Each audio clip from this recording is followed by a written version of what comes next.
माली साहब ने अजमल कसाब को अपनी कस्टडी में इंटरोगेट किया है। He is the best man to answer how does a terrorist mind work. जो वर्ल्ड में अभी तक हुआ नहीं। AK-47 वर्सेस लाठी काठी। कसाब का कहना ये है कि मेरे को इसको ढकल के मेरे को बाकी के लोगों को मारने का था, क्योंकि उसको ट्रेनिंग में बताया गया है कि जितने लोगों को मार सके उतने लोगों को मारो।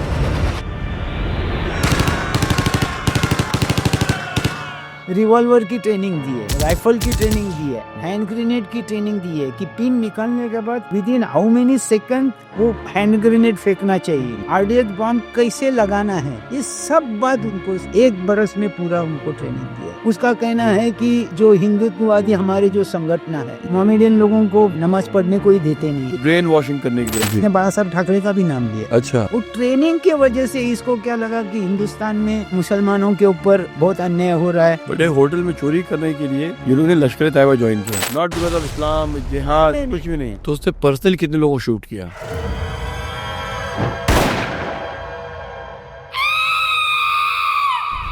आपको 26/11 की होने की घटना की खबर थी, IB की तरफ से इनपुट्स आए हुए थे, ये कहाँ तक सच है?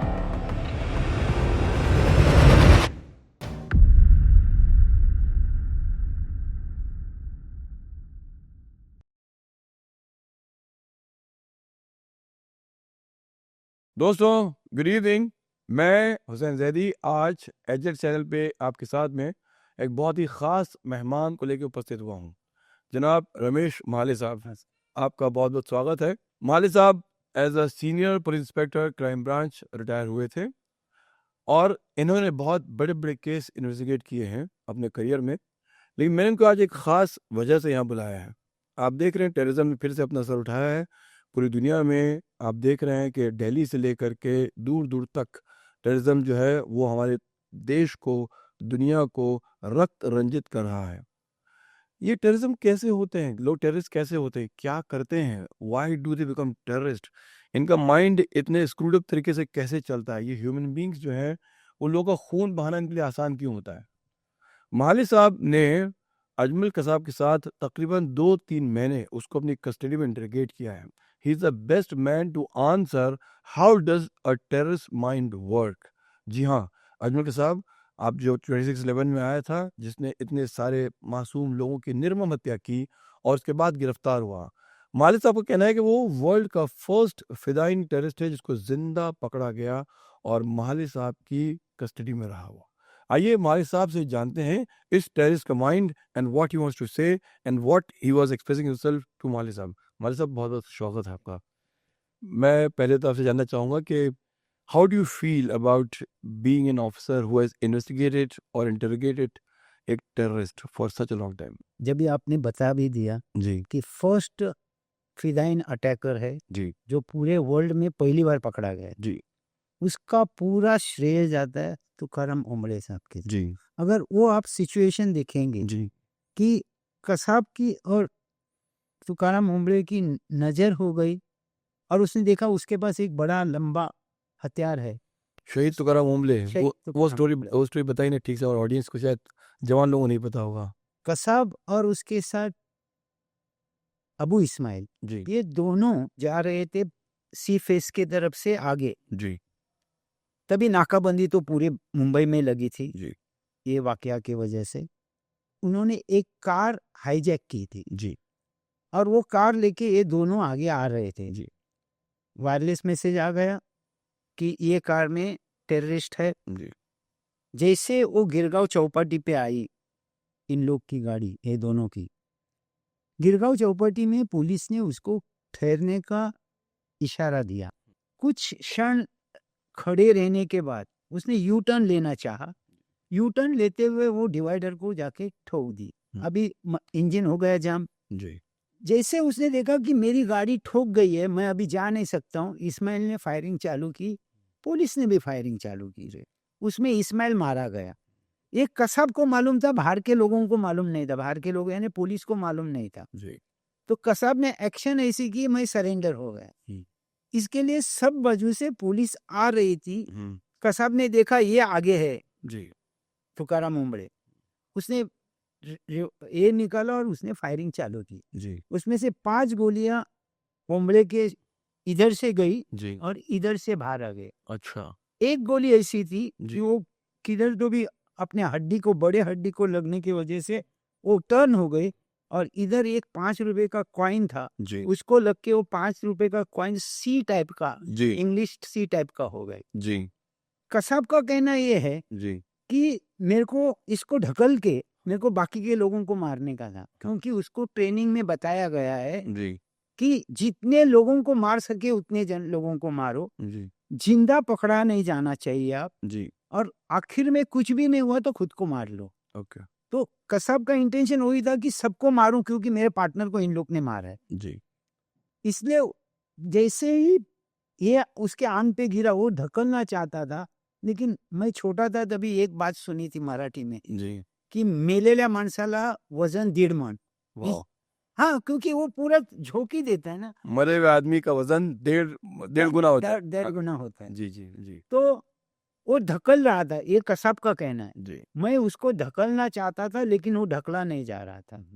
ये धड़ाम धुड़ुम, अभी AK-47 की आवाज है, 5 राउंड फायर है। जी तो ये बाजू में सिर्फ संजय गोविलकर और तुकाराम ओंबळे ही था, जी और वो बाजू में 2 ऑफिसर और 2 कांस्टेबल, और आगे ऐसे सब चित्तर बित्तर थे। जैसे ही आवाज आ गई सब लोग ये बाजू आए, तो कसाब ने देखा कि ये संजय गोविलकर आ रहा है। उसने अपने उंगली से वो ट्रिगर गार्ड में डाल के 2 राउंड फायर किए, उसमें से 1 राउंड संजय गोविलकर को लगने की वजह से ये पूरा पार्ट उसका निकल गया है, अच्छा जो वर्ल्ड में अभी तक हुआ नहीं। ये बात AK-47 वर्सेस लाठी काठी। समझ में ही नहीं आता है कि AK-47 और लाठी काठी का जो युद्ध हुआ, जो मारा मारी, उसमें AK-47 हार गई जी और लाठी लाठी काठी, जीत गई वाह और इसको ये 6-7 लोगों ने इसको काठी से मारते हुए उसको डिसआर्म किया और उसको जिंदा मतलब ओमले ने वो गन छोड़ी नहीं उसकी, छोड़ी नहीं, और वो मरने के बाद भी मतलब वो उसके हाथ से वो गन छूटी नहीं, छूटी नहीं। तो विच इज वाई वो जो मरा हुआ इंसान था वो 1.5 गुना वजनी हो गया। हाँ, ऐसा कसाब का कहना है, मेरा ऐसा क्या? अच्छा, और वो फिर बाकी लोगों ने लाठी से मार के वो गन छुड़ा के उसको ओवर पावर कर लिया। ओवर पावर कर लिया। अच्छा तभी कसाब ने एक्टिंग कर ली कि मैं मर गया हूँ। अच्छा ये पूरे स्टाफ को लग रहा था कि ये दोनों मर गए। जी उसको उठा के हॉस्पिटल में लेके गए, नायर हॉस्पिटल।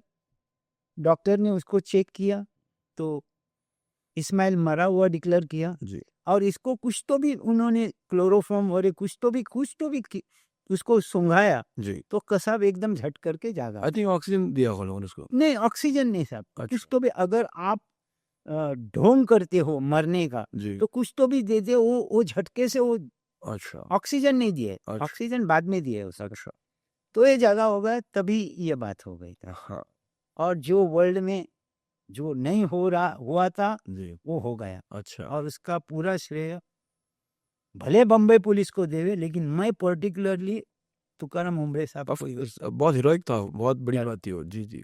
तो ये तुकाराम ओमले जो है उनके बाद जब शहीद होने के बाद ये जब कसाब आपकी कस्टडी में आ गया, यूनिट 1 की कस्टडी में आ गया, उस वक्त आप यूनिट 1 के इंचार्ज थे। तो फिर आपका जो उसके साथ इंटरेक्शन शुरू हुआ, हम लोग वही जानना चाहते हैं कि कितना वक्त था उसके साथ में। मेरे कस्टडी में वो टोटल 82 डेज था। 82 days. 82 days. One terrorist was in your custody for 82 days. उसमें क्या होता है कि जी। 82 जनरली विद इन 90 डेज हमको चार्जशीट डालनी में, जैसी केस है वैसी, जी या तो 60 डेज या तो 90 डेज। 82 डेज के बाद में हमने उसको जुडिशियल कस्टडी मांगी, क्योंकि वो कन्फेशन देना चाहता था। बीच में उसको आइडेंटिफिकेशन परेड करने के लिए हमारे जो कायदे में लिखा है कि बाबा ये इसने ही मारा, वो विटनेसेस ने पहचानना चाहिए। तो आइडेंटिफिकेशन परेड के लिए बीच में हमने 3 दिन उसको जुडिशियल कस्टडी में भेजा, मीन्स यानी कोर्ट को रिक्वेस्ट करके जुडिशियल कस्टडी में ले लिया। कन्फेशन के बाद 82nd डे के बाद उसको जेसी कंटिन्यू जेसी में ही था वो, क्योंकि एक टाइम कन्फेशन देने के बाद जी। As per law he should not be in police custody. Okay, but 82 days तो आपकी पुलिस कस्टडी में था। तो वो 82 डेज में क्या क्या चीज़ें आपने नोटिस की उसके बारे में और उसके ऑर्गेनाइजेशन के बारे में, और एकदम अनोखी बातें कुछ बता सकते हैं मैम? उसका लश्कर तैयबा ज्वाइंट होने का मकसद अलग था। जी मकसद ये था कि वो और उसका एक दोस्त थे, वो दोनों एक होटल में नौकरी करते थे। उन्होंने एक दिन ऐसे रात को सोचा कि हम इधर होटल में नौकरी करके हमको कुछ पैसा हम कमा नहीं सकेंगे, तो किधर तो भी रॉबरी करेंगे तो हमको पैसा मिलेगा, ये उनके सोच में आए। तो उन्होंने एक होटल से एक 15 मिनट चलते हुए उनको एक उधर बंगला दिखा। उन्होंने वो बंगले पे वॉच भी किया, तो उनको ध्यान में आया कि उधर 3-4 जेंट्स और 4 औरत है, तो ये लाठी काठी या चक्कू लेके जाके ये डरने वाले नहीं हैं, तो उसके लिए कुछ तो भी रिवॉल्वर चाहिए या कोई फायर आर्म चाहिए। ये सोच के अभी इनको मिलेंगे कैसे, एक तो होटल में नौकरी करने वाले छोटे टेबल बॉय, तो उन्होंने सोचा कि हम अगर लश्कर तैयबा में जाएंगे तो उधर ट्रेनिंग देते हुए हमको रिवॉल्वर मिलेगा, ट्रेनिंग देंगे तभी हम एक नाइट को वो रिवॉल्वर लेके निकल जाएंगे। इनकी सोच इतनी छोटी थी कि उनको ये भी नहीं मालूम था कि मैं एक टाइम ट्रेनिंग को ज्वाइन होने के बाद मैं रिवॉल्वर लेके बाहर नहीं आ सकता हूँ, ये भी उनकी सोच नहीं थी। जी बट एक होटल में चोरी करने के लिए ये लोग ने लश्कर तैयबा ज्वाइन किया, नॉट बिकॉज ऑफ इस्लाम जिहाद, कुछ भी नहीं। जी उसमें क्या हुआ, ये दोनों ज्वाइन होने के बाद वो जो उसका दोस्त था जी उसका भाई उसको लेके गया, इसके साथ बाकी के लोग थे। जब ही ज्वाइन हुए तभी 35 लोग इन लोग थे उधर। जी जी अभी ये अकेले हो गए तो, और बाद में जो लश्कर तैयबा के लोगों ने इनको ट्रेनिंग दी, वो ट्रेनिंग की वजह से इसको क्या लगा कि हिंदुस्तान में मुसलमानों के ऊपर बहुत अन्याय हो रहा है, नमाज पढ़ने को नहीं, ये उसको बताया गया। ये बताने की वजह से इसको भी लगा कि नहीं, हमारे ऊपर मुस्लिमों के ऊपर हिंदुस्तान में अन्याय हो रहा है तो हिंदुस्तान का बदला लेना है, ये हिसाब से हुआ है। अच्छा और पहले तो 3 महीना तो उसके मन में एक ही था कि रिवॉल्वर, कोई भी ऐसे ट्रेनिंग में गया वैसा कोई रिवॉल्वर देने वाला ही नहीं है, पहले तो बाकी की ट्रेनिंग लेगी। 3 महीने के बाद देने वाला था, तब तक उसका दोस्त निकल गया, उसके घर वाले लेके गए। अच्छा ये अकेला बच गया, ये अकेला बच गया, लेकिन इसके साथ और 34 लोग थे जी उस ट्रेनिंग में। उस ट्रेनिंग में। जी लेकिन during the course of training उसमें सिर्फ 13 लोग बचे जी और बाकी के सब लोग छोड़ के भागे। चलो। बहुत हार्ड ट्रेनिंग है, जी। वो एकदम इजी ट्रेनिंग नहीं है, जी बहुत हार्ड ट्रेनिंग थी। अच्छा तो वो जो लखवी ने जो इन लोग को जो ट्रेन करके भेजा था वहां से, चाचा जो था, लखवी खुद ट्रेनिंग को आया नहीं था, अच्छा। इस ट्रेनिंग देने के लिए उनके बाकी के लोग थे। जी अगर हम उसने जो हमारे पास 240 पन्ने का स्टेटमेंट दिया, जी वो अगर स्टेटमेंट अगर आप देखेंगे बारीक से, या उसकी कन्फेशन देखेंगे, या उसका कोर्ट के ट्रायल कोर्ट के सामने दिया हुआ प्ली देखेंगे, तो ऐसा लगता है उसमें कि इनको ट्रेनिंग देने वाले एक कोई मिलिट्री के लोग थे, पाकिस्तानी मिलिट्री के लोग। Pakistani means but natural, Right. तो इंडिया का कोई जाएगा नहीं, या अमेरिका का पाकिस्तान इधर जाएगा नहीं, जी पाकिस्तान में है। मैं इसे उसका कहना क्या है कि एक वक्त आए थे लखवी आए थे, हाँ उसके कन्फेशन में, जी तभी हमको ट्रेनिंग देने वाले जो ये थे ट्रेनर थे, जी उन्होंने मिलिट्री जैसा सैल्यूट किया लखवी को। ओके अगर आप कन्फेशन देखोगे तो बोलता है मिलिट्री जैसा सैल्यूट किया। अच्छा। तो मैं प्रिज्यूम करता हूँ, लेकिन उसके लिए हमारे पास कोई डायरेक्ट एविडेंस नहीं है, जी और ये भी बोलते हैं मिलिट्री जैसा सैल्यूट किया, तो मिलिट्री ही होगी ये नहीं। लेकिन अगर आप डेविड हेडली का अगर स्टेटमेंट देखोगे, अमेरिका को दिया हुआ स्टेटमेंट और बम्बई के कोर्ट में दिया हुआ स्टेटमेंट, उससे लगता है कि इसमें मिलिट्री भी इन्वॉल्व है। अच्छा डेविड हेडली कौन है ये डेविड हेडली ये टोटल 8 बार बम्बई में आए हैं, जी 7 बार अटैक 26/11 के पहले जी और 1 बार 26/11 के बाद। अच्छा और वो क्या करता था, ये सब स्पॉट जो है जी उसने सिलेक्ट किया, रेकी करता था वो। रेकी किया था, जी और उसके फोटोग्राफ्स, उसके वीडियोग्राफ, ये सब उसने पाकिस्तान के हैंडलर को दिया है। तो डेविड हेडली अमेरिकन था, अमेरिकन नेशनल था, बट उसकी दूसरी आइडेंटिटी दाऊद गिलानी की भी थी, तो he was a Pakistani moving as an American, behaving as an American. इसमें क्या है जी कि इसकी माँ जो है जी वो पाकिस्तानी है, जी और पिताजी है हम्म, वो अमेरिकन है। जी ओरिजिनल नाम वो डेविड गिलानी करके ही था, दाऊद दाऊद गिलानी करके ही था, जी उस स्कूल का भी रिकॉर्ड उसका यही है, जी लेकिन हैंडलर ने उसको ये बताया कि तुम्हें कि आप इधर से जाओगे तो आप स्पॉट हो जाओगे, इंटेलिजेंस, हिंदुस्तान की इंटेलिजेंस आपको आइडेंटिफाई करेंगे, इसलिए उसने बाद में कन्वर्ट हो गया। जी डेविड हेडली उसने एफिडेविट भरे कोर्ट में जाके मेरा नाम डेविड हेडली है ऐसा बता के, बाद में उसने पासपोर्ट भी डेविड हेडली का ही लिया वो। ओके। तो फिर वो जब वहाँ से आया था तो वो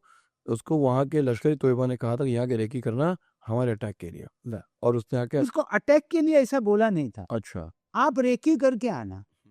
उसने भी ये सब ट्रेनिंग ली है। उसका क्या कहना है, मैं जब भी छोटा था, जी जो स्कूल में पढ़ता था, जब भी इंडिया और पाकिस्तान का जब भी वॉर चालू हो गया, जी तभी मेरे स्कूल में इंडिया के इसने एयरफोर्स ने बम डाली, इसलिए मेरे को गुस्सा आया और मैं हिंदुस्तान के हाँ। खिलाफ हो गया, ऐसा उसका स्टेटमेंट में जी, जी। कहना है। डेविड हेडली ने अपने स्टेटमेंट में कहा कि उसका स्कूल हसन अब्दाल करके था जहाँ पे इंडियंस ने बॉम्ब डाले थे, और बचपने में उसने इंडियंस के उस बॉम्ब्स की वजह से उसको इंडिया के खिलाफ एक इंतकाम का जज्बा पैदा हुआ था। बराबर। इस चीज़ ने उस दाऊद गिलानी को डेविड हेडली बंदे मजबूर किया, और फिर वो आके इंडिया से जो है इंतकाम लेना चाहता था। ये एक बहुत इंपॉर्टेंट आदमी है, मतलब इन द सेंस कि ये ट्रिपल एजेंट था, जो अगर आप मेरी किताब पढ़ेंगे देख लेंगे कि इस डेविड हेडली ने कैसे इन लोगों को रेकी की। ये आपकी आप बता रहे थे बहुत इंटरेस्टिंग चीज़। वो 8 बार टोटल आया है जी जी इंडिया में। जी वो हमने रिकॉर्ड कोर्ट में पेशी की है, जी क्योंकि कोई भी आएगा तो एयरपोर्ट से आया है वो, तो हम वो सब इमिग्रेशन उसके फोटोग्राफ्स आते हैं। इमिग्रेशन में सब है। जी वो ताज में रह चुका है, नरीमन हाउस में प्रेयर्स को गया है, अच्छा ओबेराय में रह चुका है, जी और एक भाड़े से रूम ली थी, वो रूम में भी रह रहा था। ये जो विजिट किए तभी उसने ये सब वीडियोग्राफी, यानी कैसे जाने, बेसिक आप अगर आप देखोगे ताज में आप जाओगे, आपको तो आप तो वेल एक ये है, जी मैं जाऊंगा तो मेरे को समझेगा ना मैं किधर से जाना और किधर से आना। तो फिर ये टेररिस्ट 4 टेररिस्ट गए, वो कैसे फ्रीली ये कर रहे थे।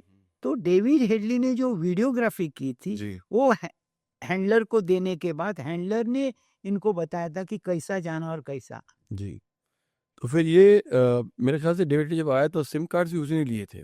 मतलब 2 चीज़ें जो थी, एक सिद्धिविनायक की मौली ली थी उसने 10 मौलीज़, यस, और उसने सिम कार्ड। तो मौली इसलिए ताकि लोग उसकी मौली देख के लोग ये ना समझे कि ये मुस्लिम हैं, उनको लगे ये लोग हिंदू लोग हैं, और दूसरा सिम कार्ड लेके इंडियन सिम कार्ड दिए ताकि ये मालूम नहीं पड़े कि बाहर के लोग हैं। नहीं, सिम कार्ड की स्टोरी अलग है। अच्छा ये बराबर है कि 10 टेररिस्ट के हाथ में लाल कलर का धागा, जो डेविड हेडली ने सिद्धिविनायक के मंदिर के बाहर से लिया। जी जी डेविड हेडली सिद्धिविनायक मंदिर में गया था, जी उसने प्रेयर्स करने के बाद बाहर आया तो उसको लटकते हुए धागे जी दिखाई दिए। उसने अपने साथ वाले को पूछा कि ये धागे क्या क्यों लगे, तो बोला हिंदुओं में वो धागे बांधते। जी। तो इसके सर में आया कि वो धागे 25 धागे ले लिए, हाँ और वो हैंडलर को दिया, और उसने ये बात बताई, जी और फिर वो हैंडलर ने ये सभी 10 लोगों को हाथ में वो है ये बात कि कोई लगे कि ये हिंदू है। ये हिंदू है, हाँ। एनआईए के स्टेटमेंट में पढ़ा था कि उसने ऐसे एक्सप्लेन किया कि उसने ये सिद्धिविनायक से लिए थे। वो एनआईए के स्टेटमेंट में मैंने पढ़ा था वो, तो इसलिए मैंने आपसे कोर्ट पूछा। में भी उसने बताया है जी कि हमारे एविडेंस के लिए जी हमने उसको, हमारे उसमें हमने उनके खिलाफ सप्लीमेंट्री चार्जशीट डाली थी।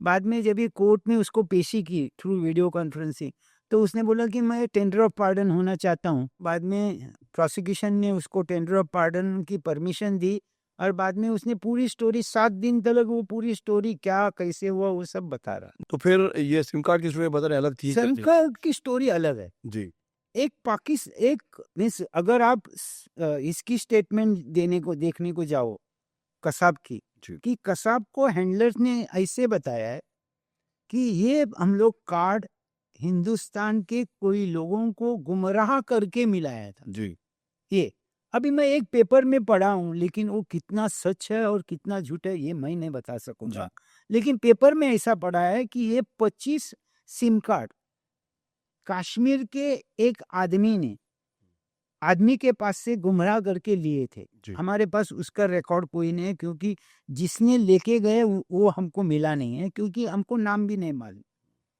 गुमराह करके 25 सिम कार्ड दिए, और ये 25 सिम कार्ड यूज हुए, लेकिन 10 कार्ड इन हर एक के पास एक एक मोबाइल था 1200, जी और उसमें एक एक सिम कार्ड था इंडियन है, अलग अलग कंपनी। ओके लेकिन वो सिम कार्ड 3 महीने पहले बेच के लिए थी, उसमें से एक ही फोन चालू हो गया, जी 9 फोन चालू नहीं हो गए। जी आप बोलेंगे एक कैसा चालू हो गया और 9 चालू नहीं?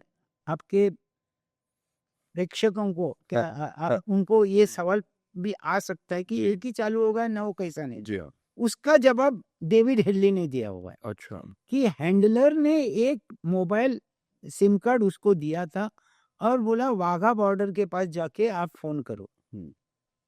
डेविड हेडली वाघा बॉर्डर पे आया जी 1 महीने पहले और उसने उधर से एट रैंडम किसको भी फोन किए। अगर आप वो प्रिंट आउट देखोगे तो आपको ध्यान में आएगा कि कोई फेरी वाले को फोन किया है, कोई डाकघर को फोन किया, ऐसा किसको भी फोन किया और वो बात कर रहा था ओके और वो टाइम पास कर रहा था कि ये फोन चालू एक्टिव करने के लिए। ओके वो एक ही फोन एक्टिव हो गया और वो फोन था ओबेरॉय में, अच्छा वो एक ही फोन चालू रहे। बाकी सॉरी ताज में, सॉरी ताज में बाकी 9 चालू नहीं हुए अभी अगर देखेंगे नरीमन हाउस का, छाबड़ हाउस का, जी उधर क्या है, उसने ट्राई किया नहीं चल रहा है, उसने जो यहूदी था उसका सिम कार्ड लिया, अपने मोबाइल में डाला और बात की है। जी हमने वो प्रूव बियॉन्ड रीजनेबल डाउट, अच्छा हमने प्रूव किया है वो कि वो दिन तक इसका सिम कार्ड पे IMEI नंबर अलग था और ये बात होने के बाद उसका IMEI नंबर अलग है जो हमने रिकॉर्ड किया है। अच्छा हमने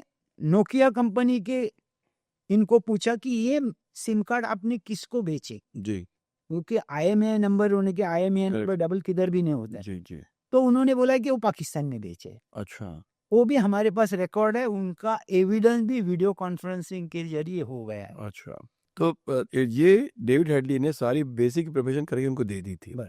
अब ये अजमल कसाब जो आपके साथ था, जो रह रहा था, आप मुझे उसके बारे में बताइए कि क्या क्या बातें करता था, आप उससे क्या क्या पूछते थे? मैं आपको जब भी बताया कि 240 पन्ने की स्टेटमेंट दी है, उसने पूरी स्टोरी बताई है अच्छा कि हमको कैसे ट्रेनिंग दी, जी स्टेप बाय स्टेप जी क्या करने को बोला था क्या उसने। क्या ट्रेनिंग करते थे, कुछ तो बताइए थोड़ी सी ब्रीफ में। हर एक इसकी जी मीन्स नेवी की ट्रेनिंग होती है। जी। क्या है कि हैंडलर्स बहुत होशियार है, जी उनको मालूम है ये इन लोग 3-4 दिन समुंदर से ट्रेनिंग करने के आने के बाद सीख भी हो सकते हैं, तो इसलिए उसकी भी ट्रेनिंग दी है, जी रिवॉल्वर की ट्रेनिंग दी है, जी राइफल की ट्रेनिंग दी है, हैंड ग्रेनेड की ट्रेनिंग दी है कि पिन निकालने के बाद with in how many second वो हैंड ग्रेनेड फेंकना चाहिए, जी आरडीएक्स बॉम्ब कैसे लगाना है, ये सब बात उसको उनको 1 बरस में पूरा उनको ट्रेनिंग दिया है। 1 बरस के 1 बरस पूरा। कितने साल का था अजमल कसाब?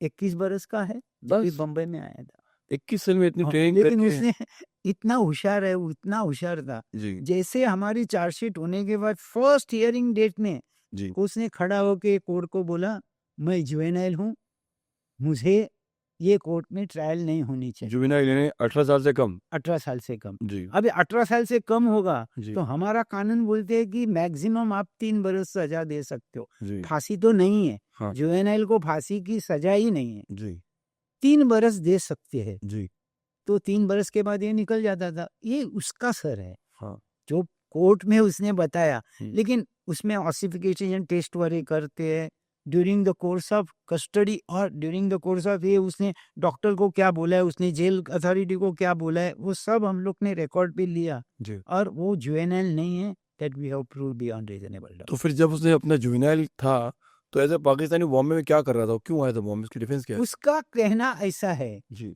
कि मैं अमिताभ बच्चन को देखने के लिए बम्बई में आया था पाकिस्तान से पाकिस्तान से। अमिताभ है वैसा वैसा देखने को जाओ तो जी अगर वो अमिताभ बच्चन की पिक्चर की उसको स्टोरी पूछे जी तो पूरा पिक्चर की स्टोरी बताता था। कौन सी पिक्चर बताता था? उसने बहुत से पिक्चर बताए अच्छा अमिताभ बच्चन की? अमिताभ बच्चन के। उसका क्या है, महीने में 1 दिन छुट्टी लेता था वो और पूरे पाकिस्तान में ढूंढता था कराची में जी कि किधर इसका पिक्चर लगा हुआ है अमिताभ बच्चन का? अमिताभ बच्चन का। बट वो अमिताभ बच्चन तो काफी पुराने फिल्म स्टार हैं, मतलब वो नए शाहरुख खान आमिर खान को नहीं दिखता था? 2008 के पहले था ना, अच्छा 2008 के पहले, अभी भी अभी नहीं कर रहे हैं, 2008 के पहले जी तो अमिताभ बच्चन जी काम कर रहे थे। हाँ बट क्या- पाकिस्तान में खान बहुत बड़े रेंज है एक्चुअली, खान नहीं, अमिताभ बच्चन भी है, उसका कहना है उसका सर। ऐसा कहना है। लेकिन वो क्यों मैं मानता हूँ जी कि वो जो बोला कि जी। मैं कौन सा देखा तू पिक्चर, तू बोलता है अमिताभ बच्चन तेरा एकदम फास्ट है, मेरे को तेरे को बहुत अच्छा लगता है, कौन सा पिक्चर? वो मेरे को पूरी स्टोरी बता रहा था। अच्छा हाँ, मजबूर की स्टोरी, इसकी स्टोरी, सब स्टोरी बता रहा था। अच्छा इसका मतलब वो जो बोल रहा है वो सच्चा है। अच्छा, तो वो लोग वेरीफाई करते हैं उसके आवाज से। उसने कोर्ट में भी ऐसा ही बताया। मैं तो बोला मैं टेररिस्ट नहीं हूँ, हाँ मैं तो अमिताभ बच्चन को मिलने को आया था, पाकिस्तान से आया था, मैं हम्म, छुप के आया था, जी अमिताभ बच्चन के इधर देख रहा था। अमिताभ बच्चन दिखाई नहीं दिए, लेकिन हिंदुस्तान के कोई पुलिस ने मेरे को पकड़ा, 2 गोली हाथ पे मारी और मेरे को ये पुलिस के ताबे में दिया। अच्छा। मैं तो एक भी फायरिंग नहीं। बहुत होशियार है वो लड़का। तो ये मक्कारी उसको वहां सिखाई गई थी या इसने आके डेवलप नहीं, किया? ऐसे है ना, सिखाने की बहुत सी बात सिखाने की जरूरत नहीं है। जी एक तो ये इसकी लाइफ की स्टोरी ऐसी है कि वो पहले तो मजदूरी करता था, जी मजदूरी करने के बाद में होटल में नौकरी, बाद में 1 बरस की ट्रेनिंग, ये सब होने के बाद आपको सिखाने की जरूरत नहीं, आप खुद सीख लेते हो। अच्छा ये खुद सीखने वाला लड़का है। जी। बट उसने जो पहला स्टेटमेंट जो वीडियो पे दिया था वो तो कन्फेशनल था, जब वो खुद बेड That पे is लेटा। not admissible. That is not admissible. Not admissible. Video evidence होने नहीं, इन प्रेजेंस ऑफ पुलिस, और अगर पुलिस को दिया हुआ तो सेक्शन 24 एविडेंस एक्ट के तहत एविडेंस नहीं है वो। जी। इन प्रेजेंस ऑफ पुलिस भी कुछ बोलेगा तो भी तो आपने फिर 163 क्यों नहीं करा मजिस्ट्रेट के सामने, अगर ऐसा था तो? 164 किया है ना उसने, बाद में करा? कन्फेशन दिया है ना बाद में। अच्छा, पहले मेरे वीडियो को जब भी लगेगा जी कि ये बोल सकता है, नहीं तो मैं समझो 5वें दिन में ये कन्फेशन देने को तैयार है, मैं जज में मैजिस्ट्रेट के सामने अगर खड़ा करूं और वो अगर बोलेगा मेरे को देने का नहीं है, जी तो मेरे पुलिस कस्टडी में आ ही नहीं सकता है। जी। That is our law. अच्छा वो लॉ मुझे मालूम है, इसके लिए मैं पहले झटके में उसको कन्फेशन के लिए भेजा ही नहीं। अगर पॉजिटिव भी दिया तो भी वो वापस पुलिस कस्टडी में नहीं आ सकता। अच्छा मेरे को तो उसकी पूरी छानबीन करनी है, जी कैसे आया, कैसे गया, कैसे ट्रेनिंग ली। मैं इसके लिए बोला 240 पेजेस हम लोग एक साथ एक टाइम बैठे और 240 पेजेस हाँ, नहीं लिख सकते, कोर्स। वो भी बताने तो और क्या क्या बताया उसने उसमें आपके बॉलीवुड के अलावा? उसने भारत के बारे में या क्या वो यही बता रहा था कि हमको ट्रेनिंग के दौरान जी इधर नमाज पढ़ने देते नहीं है। जी। उसको कोई एक मस्जिद का फोटो दिखाया, या इंडिया में? जिसको इंडिया का अच्छा, वो इसमें दिखाया है। ट्रेनिंग के दौरान ट्रेनिंग के दरमियान जी। उसको पिक्चर ब्रेन वॉशिंग करने के लिए? Brain washing. अच्छा जी। इधर मोमेडियन लोगों को नमाज पढ़ने को ही देते नहीं है। अच्छा, भारत में मुसलमान नमाज ही नहीं पढ़ सकता? हाँ, नमाज पढ़ ही नहीं सकता है, ओके। ऐसा उसका कहना है। ओके उसका कहना है कि जो हिंदुत्ववादी हमारे जो संगठन है जी वो मोमेडियन के खिलाफ बोलते हैं, उसका भी हमको ये दिखाया। जी। उसने बाला साहब ठाकरे का भी नाम दिया, अच्छा प्रवीण तोगड़िया साहब का भी नाम दिया अच्छा कि इन लोग मोमेडियन के खिलाफ बोलते हैं, तो बोलते हैं हिंदुस्तान के लोग पुलिस कुछ कार्रवाई नहीं करती है। लेकिन असलियत में जब भी उसको समझा कि इधर नमाज पढ़ने को दे, हमने बताया उसको, जी हम लोग लेके गए थे, देखो बोला वो बाजू पुलिस ये बाजू पुलिस, हिंदू अपना मोमेडियन भाई लोग इधर नमाज पढ़ते, तो बोला अरे मेरे को फंसाया गया है इधर, ये मेरे को झूठा बोला है, अच्छा ऐसा उसका कहना है। जी जी उसको ये भी बताया कि आप इसमें अगर जिंदा वापिस आओगे तो आपको 2 लाख रुपया दिया जाएगा, मर गए तो आपके घर वालों को 3 लाख रुपया दिया जाएगा। अच्छा आप इधर ये इसमें मर गए तो आपको जन्नत मिलेगी, जन्नत। और ऐसे उसको एक एक बताया, जन्नत में हूरें मिलेंगी। हुर्रियत मिलेगी। हाँ अभी आप बोलेंगे कि आप कसाब के वर्डिंग पे विश्वास करते हो क्या? मैं नहीं करता हूँ विश्वास, क्योंकि अगर आप एक टॉक जो पाकिस्तान से बात कर रहे थे टेररिस्ट, जी। जो नरीम इस मोबाइल के थ्रू ये जो सिम कार्ड चालू है जी ओबेरॉय होटल से पाकिस्तान में उन्होंने कांटेक्ट किया। जी रहमान भाई अल्लाह को प्यारा हुए, कौन सी तारीख? जी 27 तारीख शाम को 6:30 बजे जी उसने कांटेक्ट किया हैंडलर को, और रहमान भाई अल्लाह को प्यारा हो गए।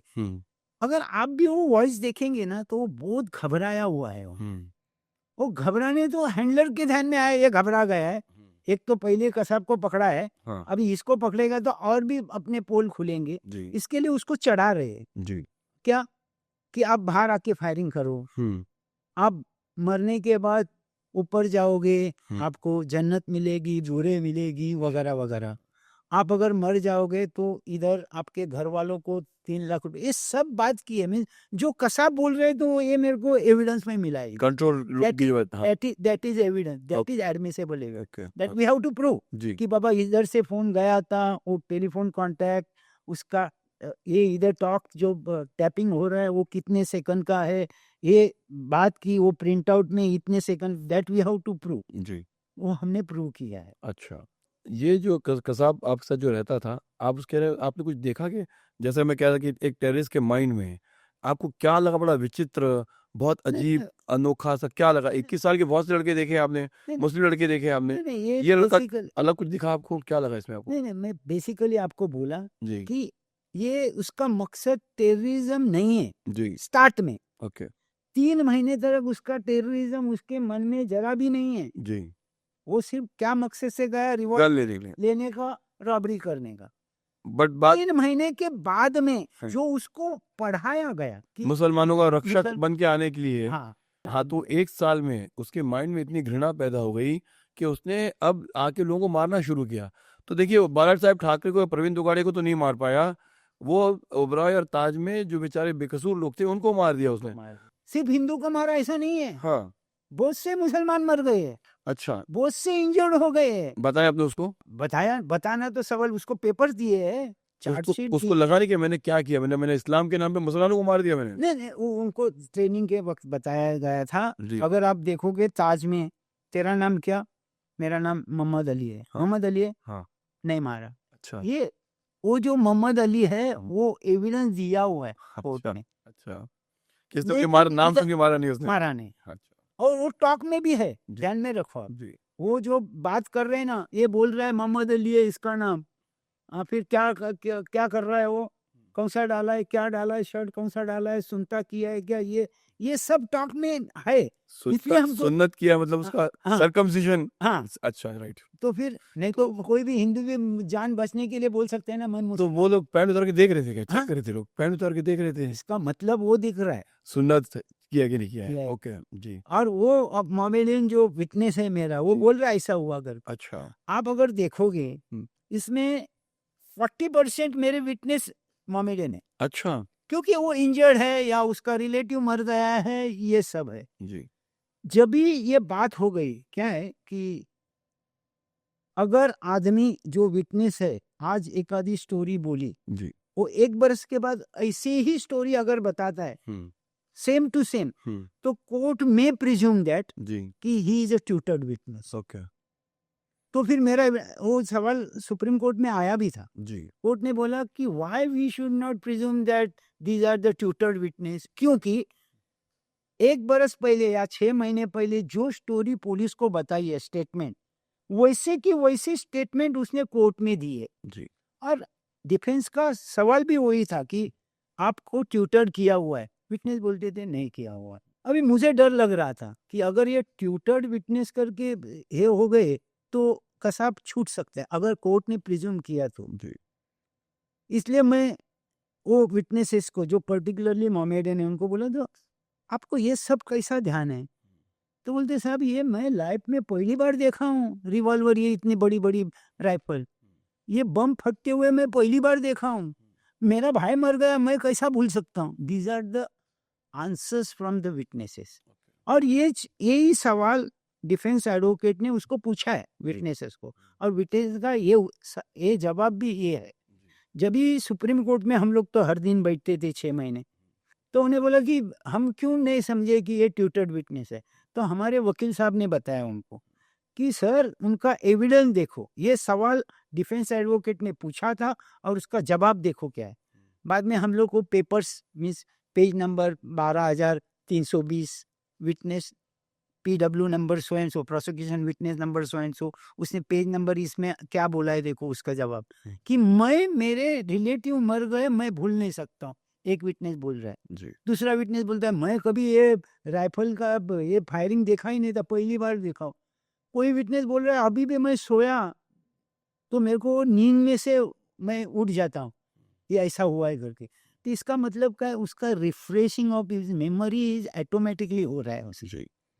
ये जब सुप्रीम कोर्ट को 5-6 विटनेस बताए और वी वर प्रिपेयर्ड कि इसको 50 विटनेस मैं बताऊं, जी सुप्रीम कोर्ट ने बोला now we are satisfied that कि they are not tutored okay. But मैं वही कहूँ कि अगर एक आदमी गन चलाते हुए आपको सीसीटीवी में दिख रहा है, कैमरे में दिख रहा है, एक पुलिस की टीम उसको अपनी जान दे के पकड़ रही है, isn't that an evidence enough? पहली बात ऐसी है, ओपन शट इसलिए नहीं हो गया? इसका ऐसा पुलिस एविडेंस ये मानना नहीं है, क्योंकि पुलिस तो देखने वाली है कि इसको कैसी फांसी होगी, जी तो उसका वैल्यू है, नहीं ऐसा नहीं मैं बोल रहा हूँ, जी लेकिन उसकी वैल्यू कोर्ट ज्यादा प्रेस नहीं करेगी, जी ये स्ट्रॉन्ग एविडेंस है करके।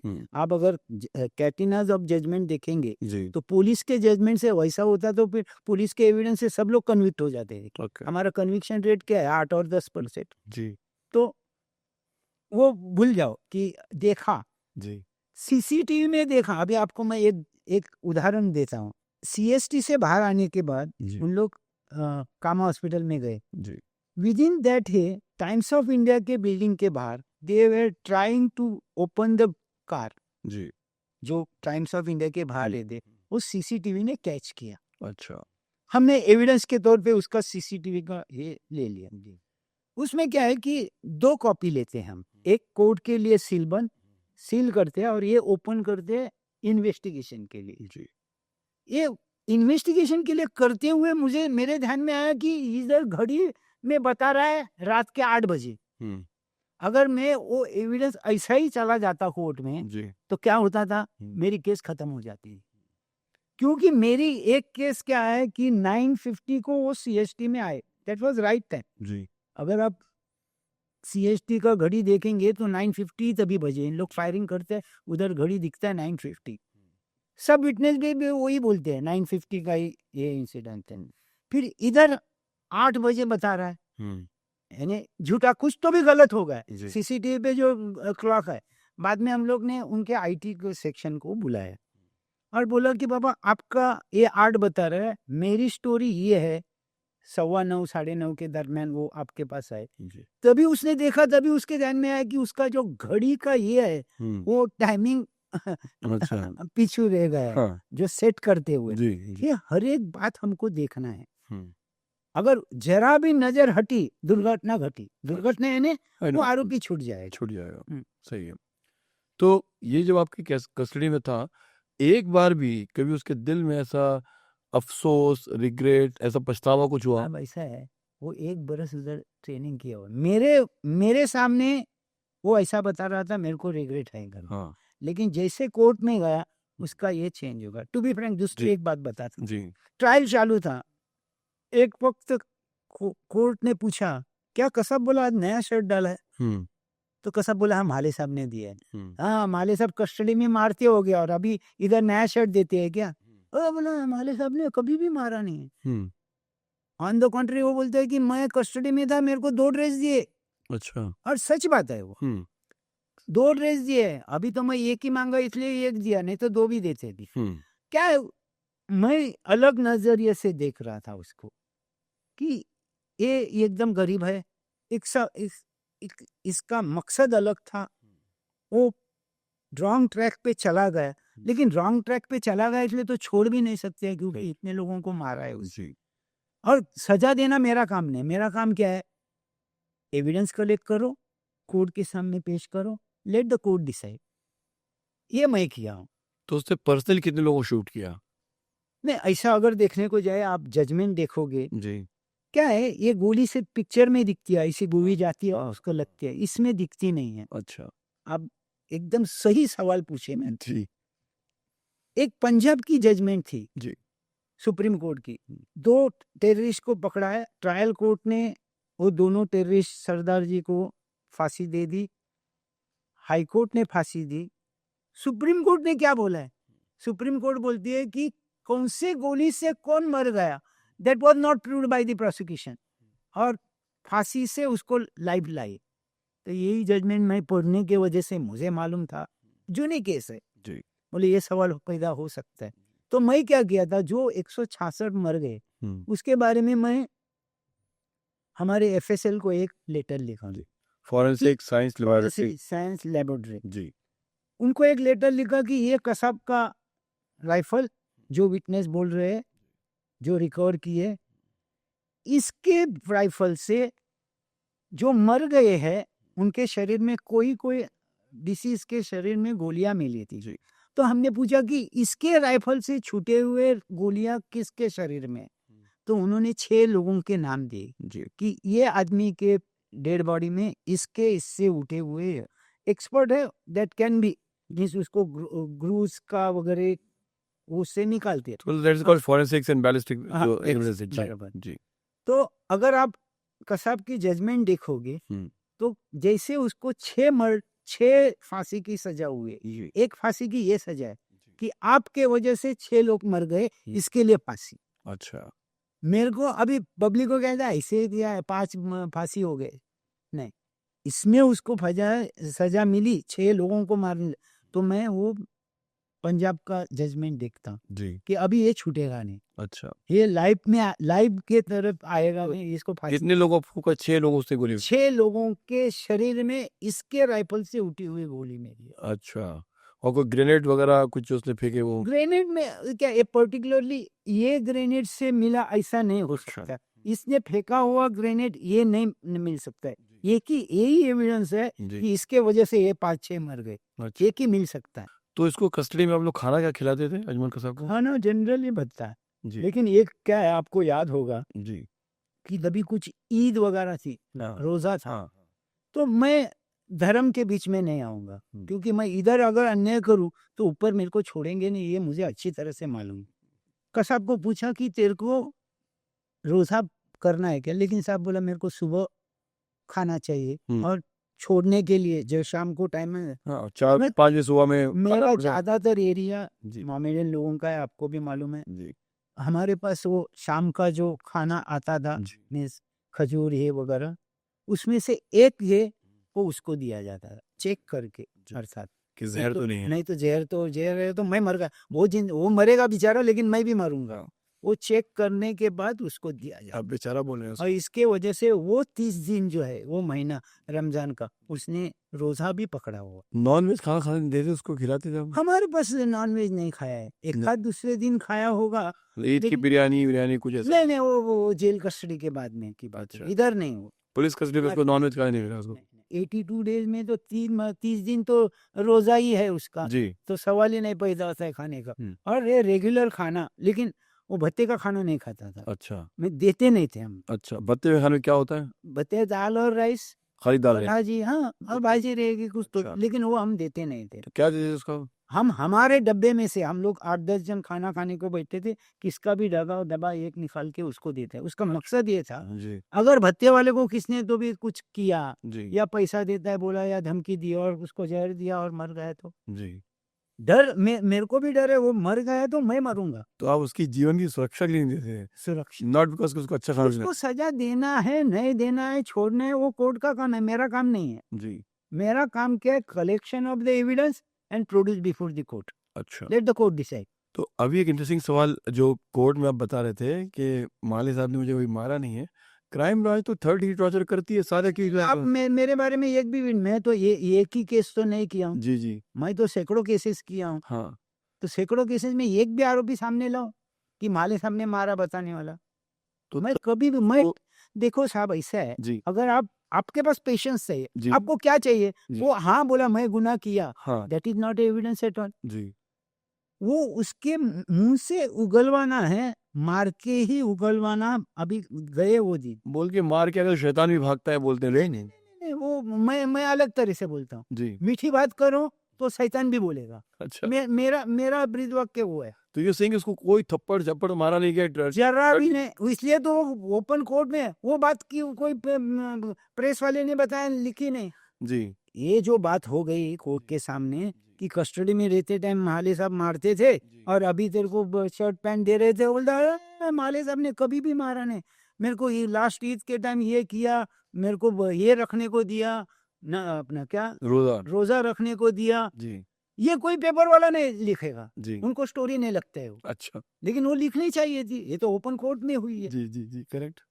नहीं, आई जस्ट थॉट ये क्राइम है नॉर्मली नहीं, अभी जो अक्यूज आते हैं, ये देखो जी, उसमें मैं थोड़ा सा थोड़ी सी इतनी सी मेरे को ज्यादा अक्ल होगी शायद, जी वो अगर मारते हुए मर गए जी। तो मैं किधर रहूंगा?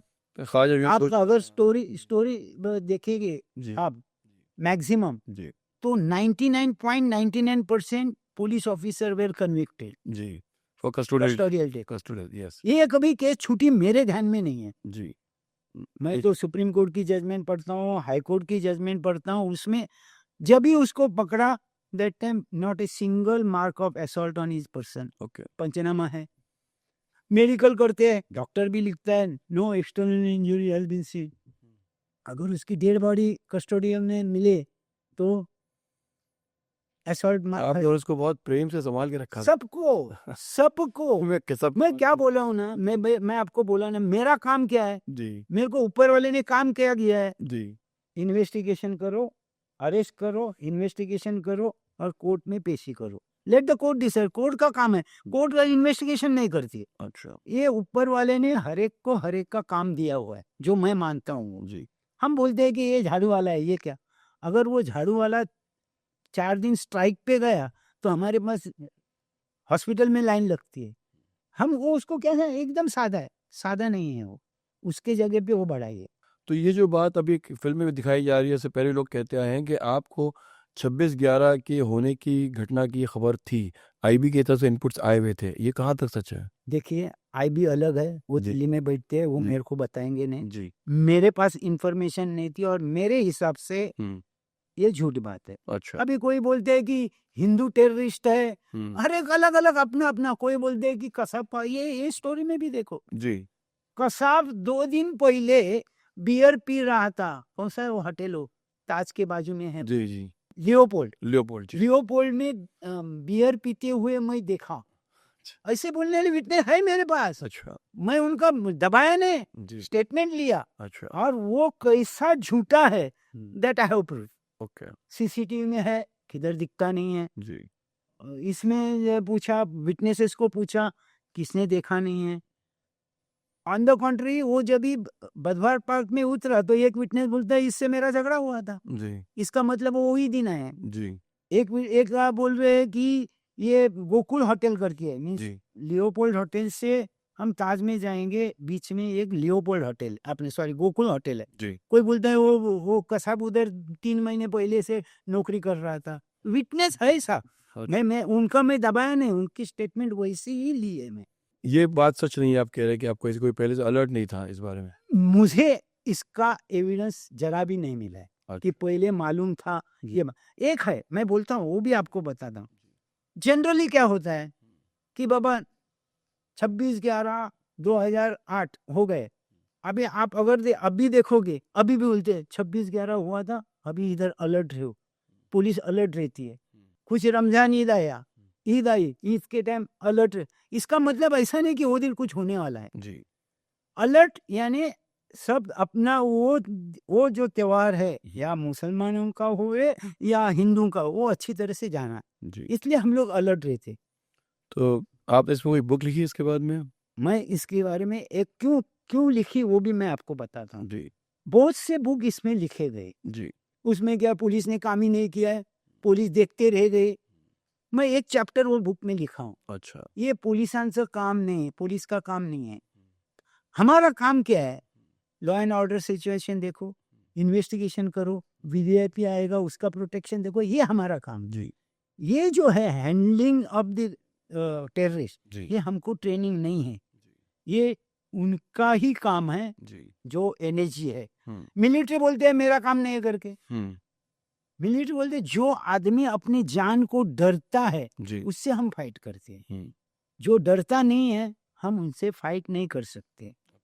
हमारा भी काम ये काम नहीं है, वो एनएसजी का काम है। अभी हमारा काम हो गया जी ये भी फोर्स वन आया है, हाँ फोर्स और एटीएस के बाद एटीएस नहीं है साहब, एटीएस भी सिर्फ इन्वेस्ट, उनको स्पेशल ट्रेनिंग नहीं है, जी सिर्फ फोर्स वन को है जी कि उनको ट्रेनिंग दी गई है, हम लोग को ट्रेनिंग नहीं है। ये मेरा काम नहीं, मैं ये चैप्टर लिखा हूँ। क्या नाम है आपकी बुक का? मेरा नाम है 26/11 कसावणी मी, कसावड़ी मी, मैं और कसाब, मैं और कसाब, तो लेकिन ये मराठी में मराठी में लिखी है आपने।